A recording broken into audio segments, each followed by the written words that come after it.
and we'll start.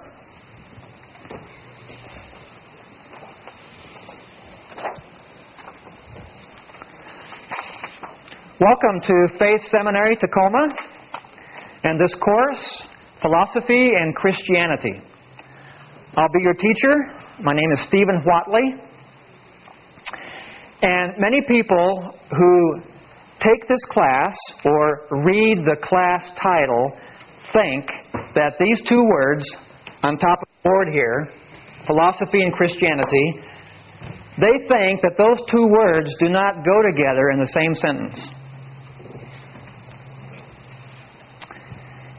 As a brief introductory response to that charge, the correct answer is yes, no, yes and no, sometimes not, and partially. Any questions? You're going to find out, I hope, this week why the answer about those two words really is yes, no, yes and no, sometimes not, and partially. You'll find out why that's the answer to the question. These two words have had such an interesting relationship for thousands of years. It's a very complex relationship. But we're going to find out this week that these two words do belong together, ideally. But, of course, they sometimes are enemies, but they can be friends. Now, when you finish this course, I hope you'll agree with this famous quote regarding those two words. And see what you think about this quote. Philosophy is a great servant to Christianity, but a poor master. Think about that. Philosophy is a great servant, or it can be, but a poor master. You'll find out when we're finished this week what that means. Now, allow me to give a State of the Union address regarding philosophy. I want to give a presidential type address regarding the nature of philosophy. Here's the first point. Like it or not, believe it or not, everyone, that is, everyone whose mind is functioning to some degree, everyone has a philosophy. Everyone has a philosophy. Maybe you don't know it, you don't think you do, but you do. In fact, the opposite is true. To use reverse grammar, one cannot not have a philosophy. One cannot not have a philosophy.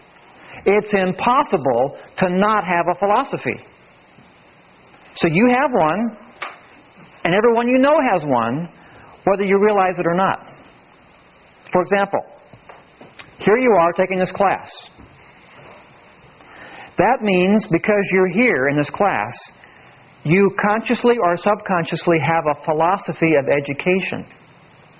Now, it might be a philosophy of curiosity. You're here because you have a philosophy of curiosity about what's going to happen this week in philosophy and Christianity. Or you might have a philosophy of valuing learning. Or you might be a devil's advocate because you have a philosophy of antagonism toward philosophy. And you're here to criticize what's going to happen this week. Either way, you have a philosophy. You're here for a reason. Reason means philosophy. In fact, what is a basic definition of philosophy? Anyone? What's a basic definition of philosophy? I would say it defines who you are, what you believe. It's your method of life. Okay. He said it's a method or a way of life. It defines who we are, what we believe. Anyone else? A very basic definition of philosophy. To find out what truth is. Okay, to find out what truth is. Okay, back here. Worldview? Okay, it's a worldview, a way of viewing the world. Okay, what does it mean literally? Philosophy. Love of knowledge. What do we need? Your opinion? Okay, your view, your opinion, your thoughts. It means literally Love of knowledge. love of knowledge or love of wisdom, to be more exact. Love of wisdom. What book in the Bible is showing us love of wisdom? Proverbs. Proverbs is a book that's very philosophical. It's showing us wisdom, the book of Proverbs. Ecclesiastes, same thing. What is wisdom? So those books are philosophically oriented. So philosophy means love of wisdom. And a philosopher ideally is a lover of wisdom. Shouldn't Christians be lovers of wisdom? So how can Christians not appreciate philosophy? It's biblical. It's godly. To love wisdom is to love godly things. So philosophy is a Christian topic and belongs on the board as a class to take. Ideally. Now, what if you're here and you're still breathing? And I think you are still breathing. Or if you're watching on DVD, you're still breathing. What does that mean? That means you have a certain philosophy called a philosophy of non-suicide. It's a philosophy. It means you value living. Maybe you didn't think about it. You woke up this morning, you didn't think about, do I want to live today? But you chose to live subconsciously. So you have a philosophy of non-suicide, at least so far. Now, when this class is finished, you might commit suicide. But at least for now, you have a philosophy, before I destroy you, of non-suicide. And if you're watching on DVD, you have the inventor of DVD had a philosophy of making a DVD. He had the idea, the concept of miniaturized audio-visual technology on a flat disc. That's a philosophy. Now, even if you do kill yourself this week, I hope you don't, but if you do, or if you destroy the DVD after viewing it, that means at that point you have a philosophy of rejection or termination. So you see, you cannot not have a philosophy. We live and breathe philosophy. We're swimming in it. We're breathing it. You cannot live on earth and not have a philosophy unless your brain is dead. So the question is not, do we have a philosophy? We do. Everyone does. What's the real question? What is it, and is it the right one? That's the real question. Do we have a good philosophy? Is it well thought out? Is it conscious? What's the opposite of conscious? Unconscious, or you could also say subconscious. Okay? Many people have a philosophy, well, not many, but everyone has a philosophy, but for many people it's subconscious, not conscious. They don't consciously think about what they believe and check it and revise it or edit it or develop one, but they just have one that they got subconsciously just by hearing things and letting it come into their way of thinking without criticizing it or evaluating it. So the question is, how good is our philosophy, and is it consciously thought out? Is it correct? As someone once said, this is very basic, ideas have consequences. We could spend the next 3 hours on just that topic right there. Ideas have consequences. For example, you're all using computers. That's a consequence of what? What idea? What right now is going through the air right now? You can't see it. What's moving through the air?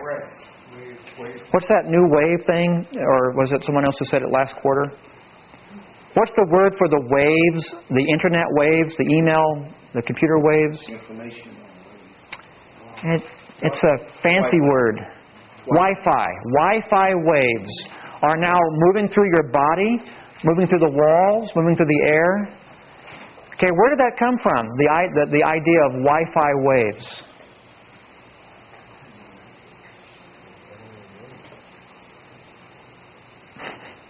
Someone had a concept of having sound or pictures travel through space and be received by a receiver such as a computer or a radio or a TV, but they had the concept of wave, putting thoughts and pictures and sounds on invisible waves. It all starts out here, the concept, philosophy.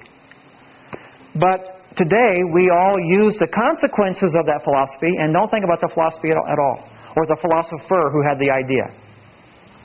But it all starts with the idea, and it becomes a consequence. Ideas have consequences. So we often think, well, philosophy, that's just pie in the sky, it's just ethereal, it's just intellectual, it's just up there, it's not practical. Oh, yes, it is. Philosophy is very practical because sooner or later, the things that start here come out into real life actions. What about the current day Iraqi war jihadic suicide bombers? Why are they doing that? They have a philosophy of sacrificing their life because they think what? If they die with their own suicidal death, killing non-Muslims, what do they think? They think that they will have blessing. They will enter paradise. That's a philosophy. Does it have consequences? Oh, you bet. Serious ones. It brings about death and destruction. But it starts with a philosophy. Ideas have consequences. Here's the best example of all, the most well-used example. Did Hitler change the world? Duh. But what philosopher do you think influenced Hitler's view of life and caused him to act the way he did? Friedrich Nietzsche. Yeah, Friedrich Nietzsche. And you'll hear about him today, later on. Friedrich Nietzsche. He read Nietzsche's writings, he bought into it, and became a very dangerous person because he took Nietzsche seriously. And the world has been changed because of that. So ideas may sound impractical. It's just intellectual. It's not real, everyday stuff. Yes, it is. Sooner or later, it starts here and comes down to our hands and our feet and actions. And we do things because we have a philosophy. So we have very serious things that happen all the time because of philosophy.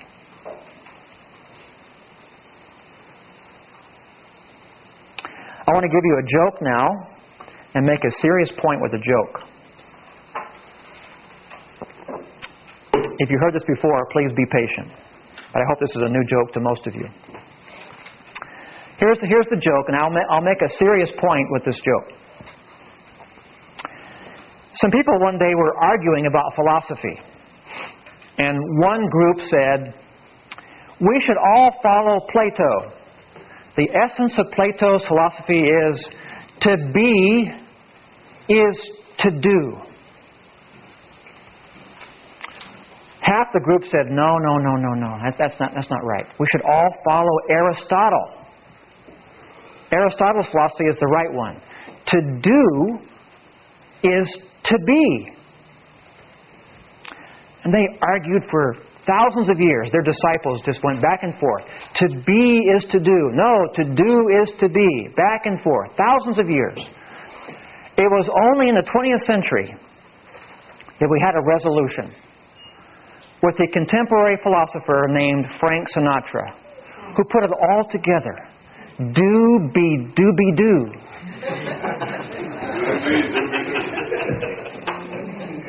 Those who laugh get extra credit.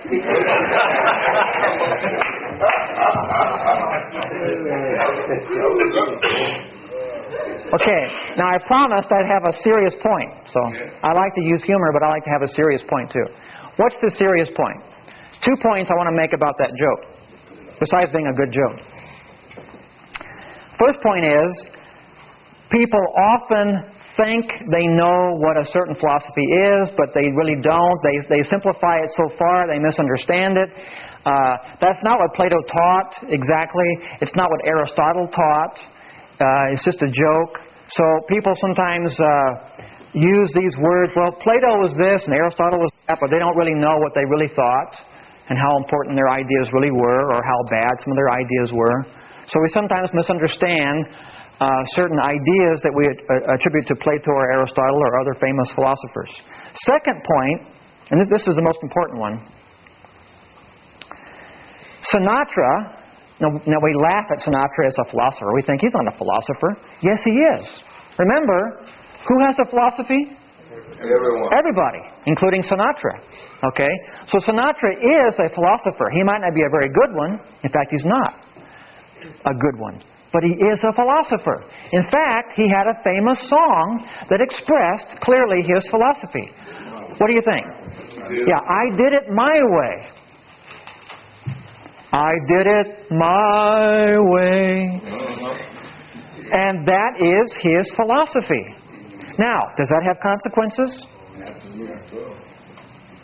If you have children, and if you can think about your own childhood, how many times do we hear songs on the radio like that one, and we subconsciously or maybe even consciously pick up the vibe of the song, and we're driving our car, I did it my way, and we might start thinking, yeah, you know, I should take more charge of my life and do things my way. You know, he did. I like Sinatra. And we buy into it without really thinking about it deeply.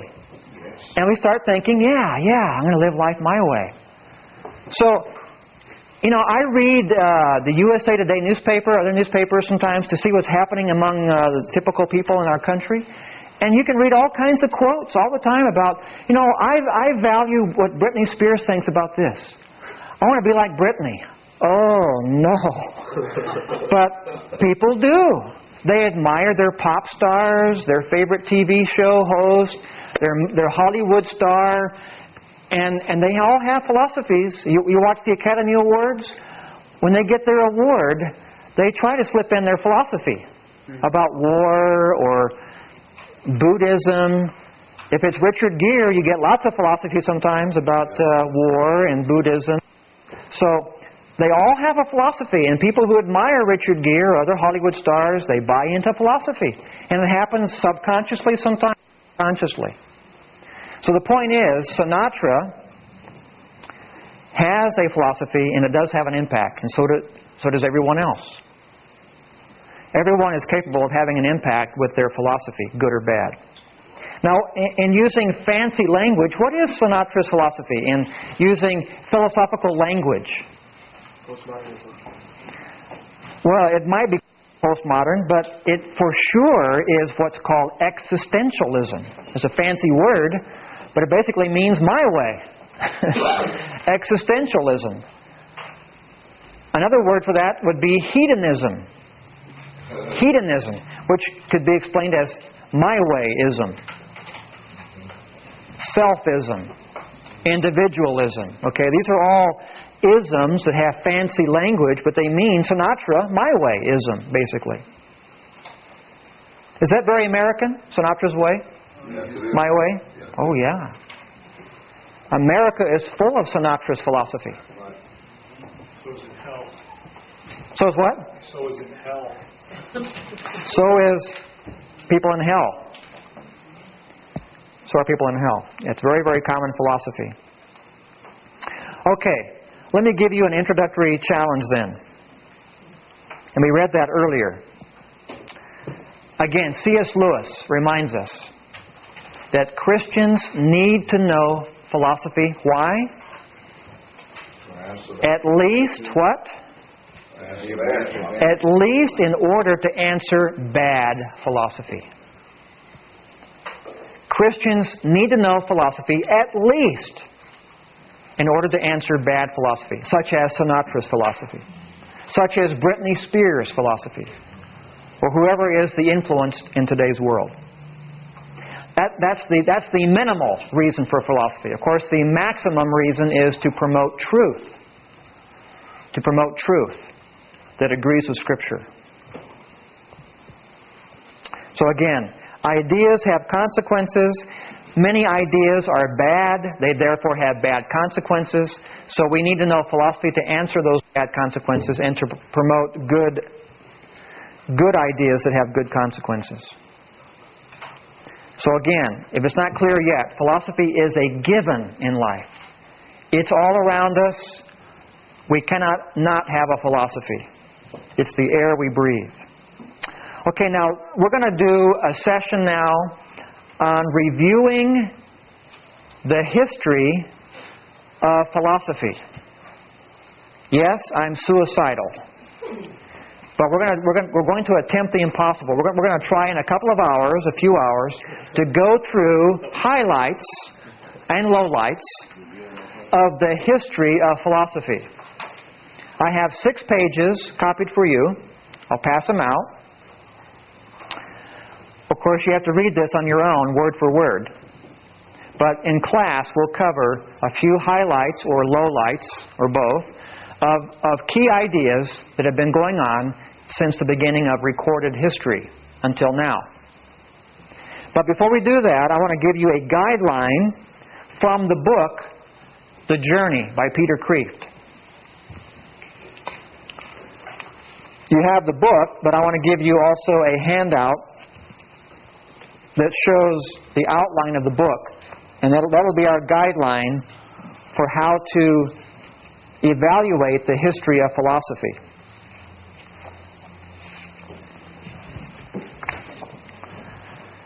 So take your handout or open your book, The Journey, to the table of contents, but the handout actually is a little bit an elaboration of your textbook. And look with me at this 10-question guide for how to take our journey through philosophy. Dr. Watley, are we supposed to have the exam? I'll give it to you on Friday. We have right now. I did. Please pass that back. Please pass in. Do you all have the exam?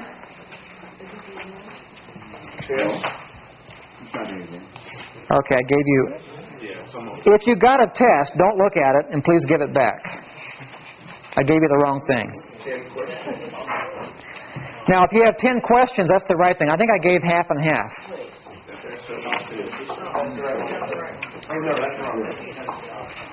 Your correct sheet should say at the very top, Philosophy and Christianity Outline. If it says test, give it back and I'll give you a replacement.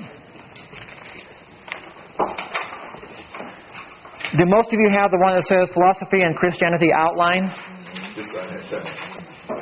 Okay, whoever has a test, give it back and take a replacement. Sorry about that.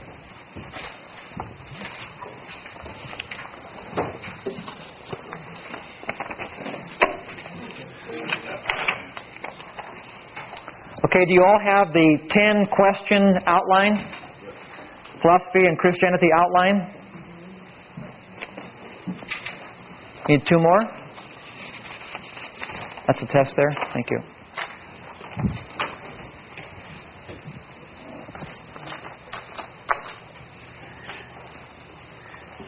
Are these the tests, Matthew, right here that you brought back? Okay. Thank you. Okay, here is a general guideline that was composed by Peter Kreeft. I was so impressed with the layout of his book, The Journey, that we're going to follow this outline on Wednesday, Thursday, Friday. In the 10-week quarter version of this class, we'll follow all 10 questions when that's offered. But because this is a shortened week, we're going to focus on question 5, 6, and 7. We'll read all 10, but we'll focus in class this week on question 5, 6, and 7. Now the first question, now he follows a progression. Now follow his progression here. Look at his logic here.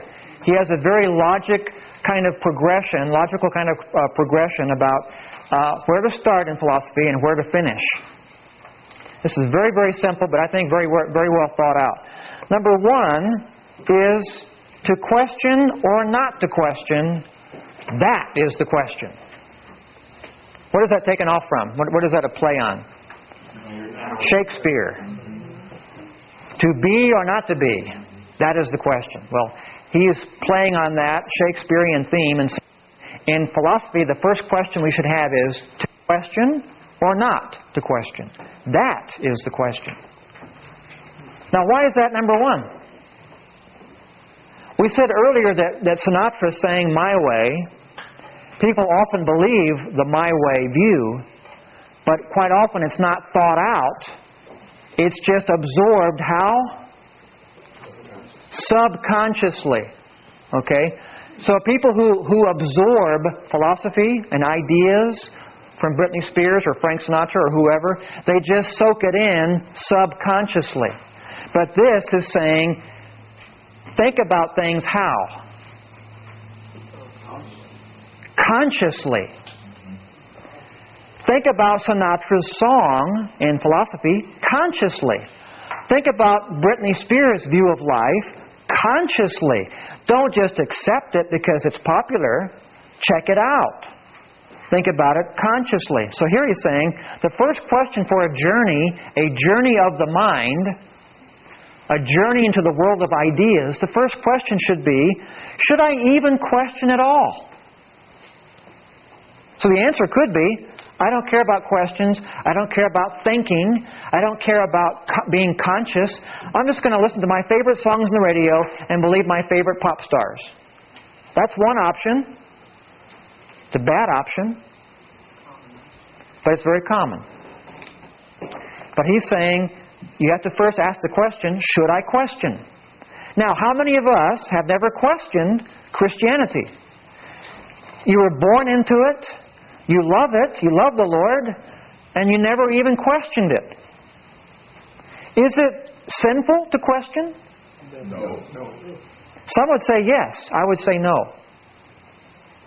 I would say it's never sinful to question anything, even if the Lord Jesus is God and man, to question that. Because what's the problem by not questioning it, in theory? Being gullible, being naive, being misled. For example, now I'm not saying he's not, but just for example, what if Jesus were not God and man, as an example? You'd be a fool to keep on believing he's God and man because you never thought about it or checked it out or did some thinking on it. Now, it so happens that those who haven't thought about it, I think you're okay in this case. But what about Buddhists? People who were born into Buddhism and they just believe what their Buddhist parents told them. They never think about it. They never question it. Is that a healthy thing to do? No. Of course not. We would all agree, since we think Christ is the way, we would all say, oh, that's dangerous that they just accept Buddhism subconsciously. They never consciously thought about it. Is Buddha somehow smarter than everybody else? I don't know. Are the Buddhist writings, are they really infallible? Those are good questions to ask. But most Buddhists don't do that. And even most Christians don't think about checking out Christianity seriously. We just accept it. That's a very dangerous thing to do in theory. Okay, second part of the journey. If you decide to question, then number 2 is logical. Then the question is it true that there is no truth? Because some say, well, sure, you can question, but there are no answers. There's no truth. No objective truth. So here's the question. Is it true that there's no truth? Now you'll notice he's playing with all these sentences. He's making kind of a humorous way of making his point to get our attention. So is it true that there's no truth? Subtitle is, if I question, is there hope of answers of objective truth? Or should I be a subjective relativist or a skeptic. Is that common today in our 21st century American world? Are there a lot of people who think that there are no objective answers? Is that common? Yes. Very common. In fact, according to statistics, most college students today, and even in some cases most members of churches, in some churches, think that there are no objective, absolute, truthful answers. Life is only subjective opinion. So is it true that there's no truth? Third question, which is similar. Can't we be cynical about cynicism? Now you think about that. If cynicism is true, then what should cynicism be cynical about? To be consistent. Itself. If a person is cynical, and they're always cynical, and so they're consistently cynical, then they should also be cynical about cynicism. So he's making a joke about that here. Can't we be cynical about cynicism? And if you're a cynicist, you should be cynical of cynicism. So in other words, it kills itself. Cynicism actually kills itself. It's a self-defeating position. A person cannot be perfectly all the time cynical. If they were, they could not even believe their own view of cynicism. Number 4. Is the meaning of life that life is meaningless? So once again, he's playing on these words, making word plays. Subtitle. If there is objective truth about the meaning of life, is it that life is meaningless?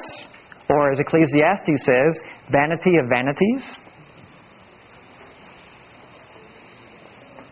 Have you noticed that in public school systems, since relativism has been taught for a few decades, that there's no absolute right or wrong, that there's no objective truth, that life is basically meaningless in terms of absolute meaning? Have you noticed that we have an increase in school kids killing themselves or killing fellow students? You think it's a coincidence? Do ideas have consequences? Yeah.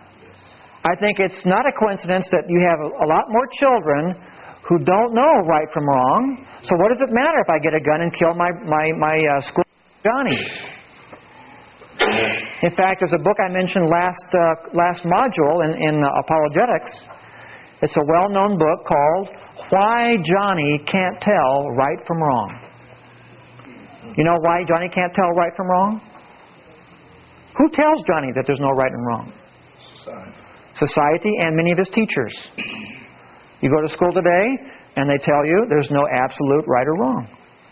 So then they're shocked. Oh no, Johnny, my student, he killed a classmate. Oh no, how terrible. Is the teacher being consistent? No, the teacher's acting like an absolute wrong was done. But the teacher taught the week before, Johnny, there's no absolute right or wrong. You make up your own meanings, Johnny. So Johnny says, okay, my meaning is I hate that guy, I'm going to kill him. Then the teacher goes, oh no, what did Johnny do? What you taught him to do. You taught him there's no absolute right and wrong. He's just following your philosophy. So you see, we're swimming, we're breathing philosophy all the time. We're all philosophers. The question is, how good are we? How dangerous are we? Okay, question 5. Question 5. What's the matter with nothing but matter? I love Peter Kreeft's questions. His play with words. What's the matter with nothing but matter? In other words, what's wrong with materialism? Is there a problem with just pure materialism? Are we just physical beings, particles stuck together, or are we more than that? And we'll start there on Wednesday and focus on that. Question 6. Is it really wrong to think there's a real right and wrong? Or subtitle, if life is also spiritual, is it also moral? Is there a real right and wrong? Question 7. will be our concluding one for the module. Can there be a moral law without a moral lawgiver? What's another name for moral lawgiver? God. Subtitle is, if there is a real morality that is right and wrong, is it, quote-unquote, religiously based? In other words, is there a real God who stands behind that moral law? That'll be looked at for our finale on Friday. Question 8 would be, if we had more time to go deeper, is God everywhere or nowhere? This is known in deeper language, pantheism versus deism. Pantheism means what? All God. All is God. That means God would be immanent, everywhere. And deism was a popular view years ago in America that God made the world like a clock. He wound it up, set the clock in motion, and took a vacation. So God is far away. It's up to us to take care of our own planet. That's called deism. That means that God is only transcendent. He's far above us. He's not among us. Question 9 is getting closer to home.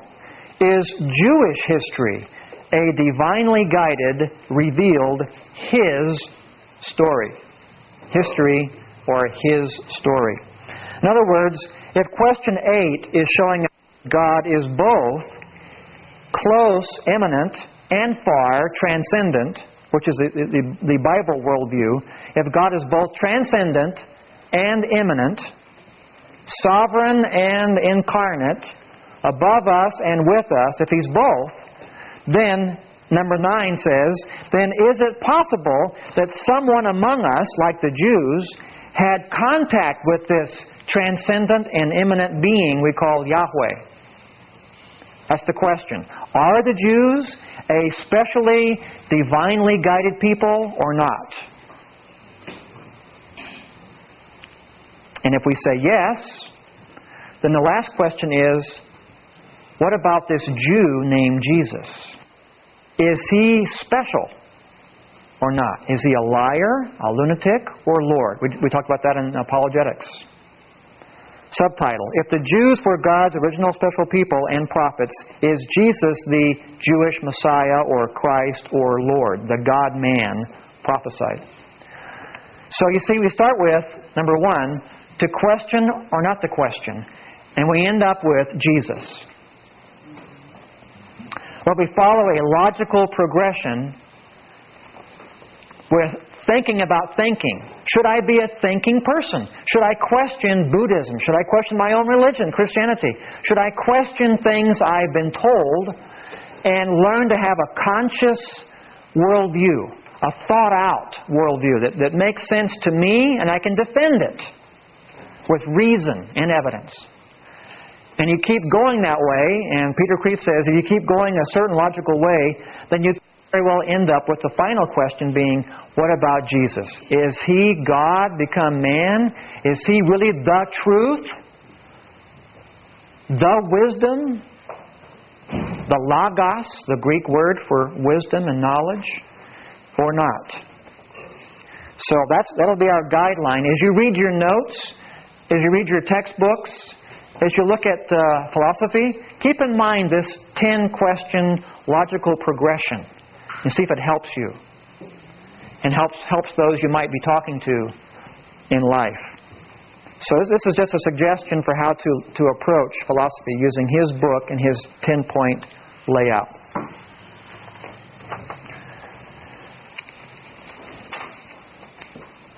Okay, I want to then start our suicidal mission today of covering all philosophy in just one session. I have 6 handouts. So let's get started on that. Here's the first handout on that.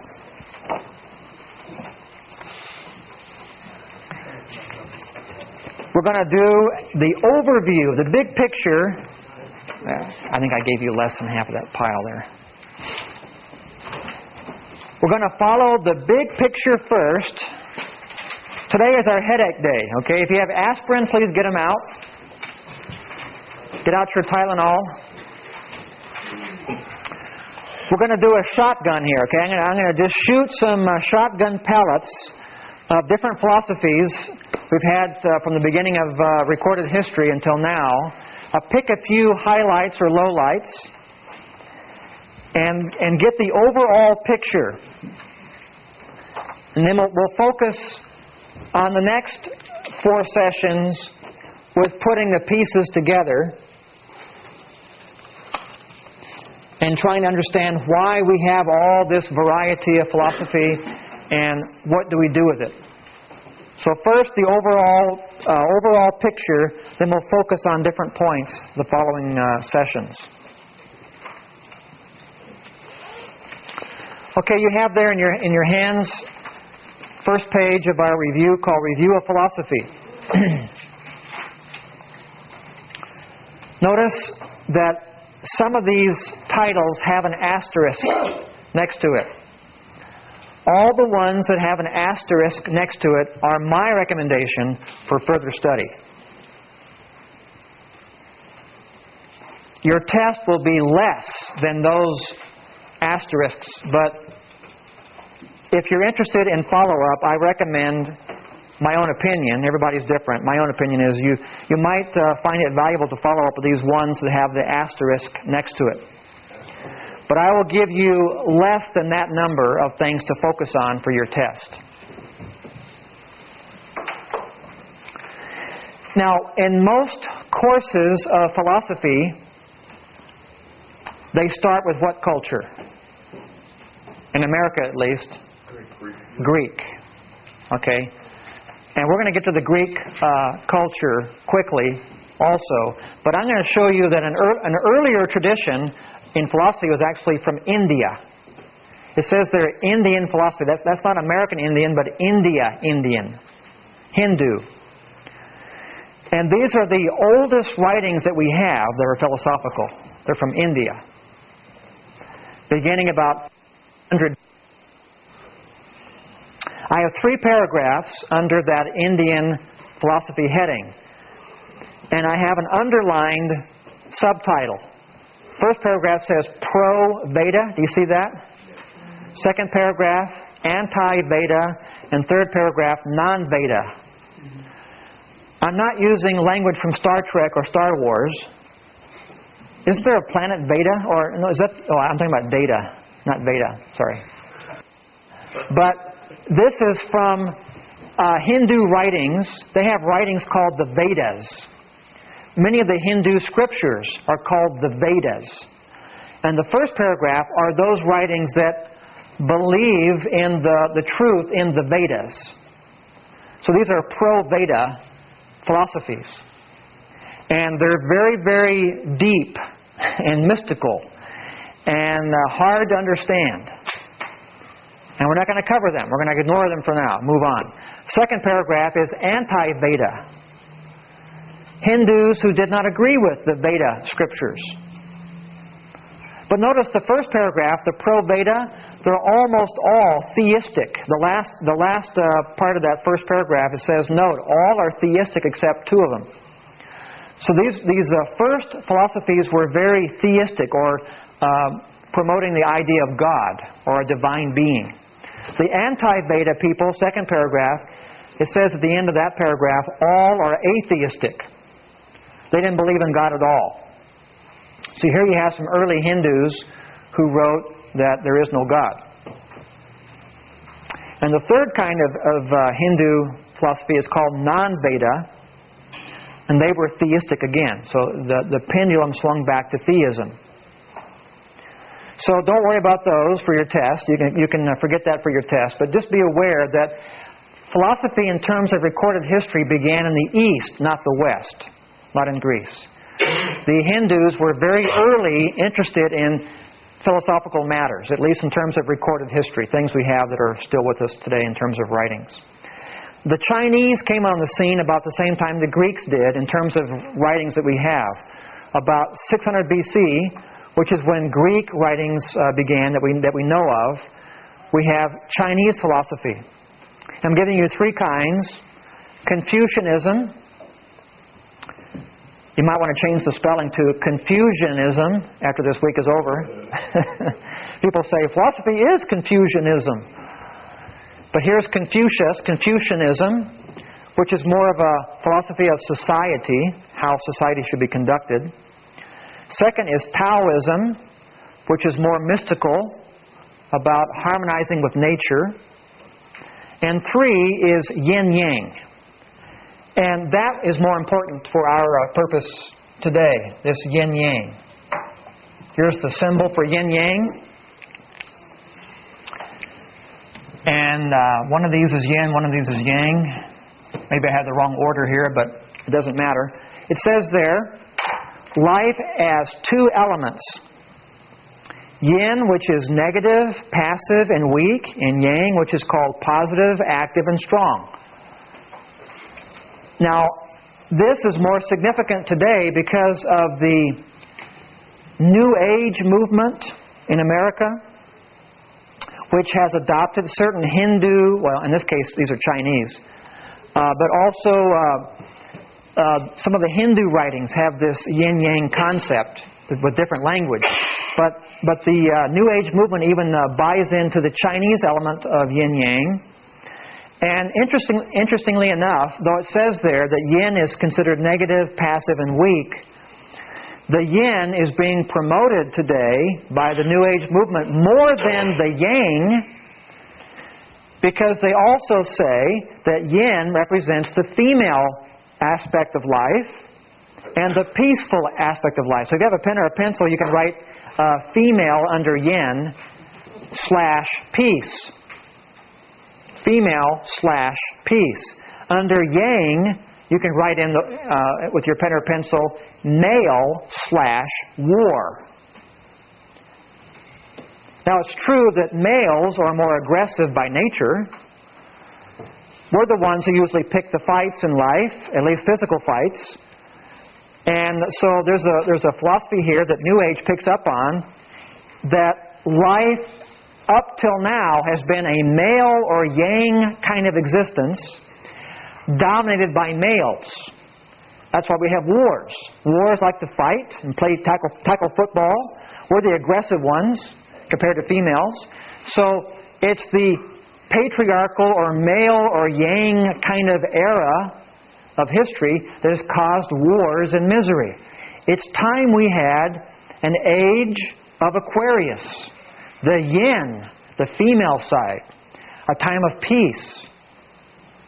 So New Age is promoting the feminine side, the yin side, as the answer. And now the tide is turning, they say, toward the yin side. Now, of course, I wish we would be becoming more peaceful or feminine, if that's what it means. I wish for that too. But, of course, that's not how life really is. If Christian philosophy is correct, that is. But this is what the Chinese philosophy believes that the New Age movement has picked up on. The yin-yang, using the yin as the female and peaceful side, which they're now promoting. Okay, we're going to stop our first session there and continue after a break.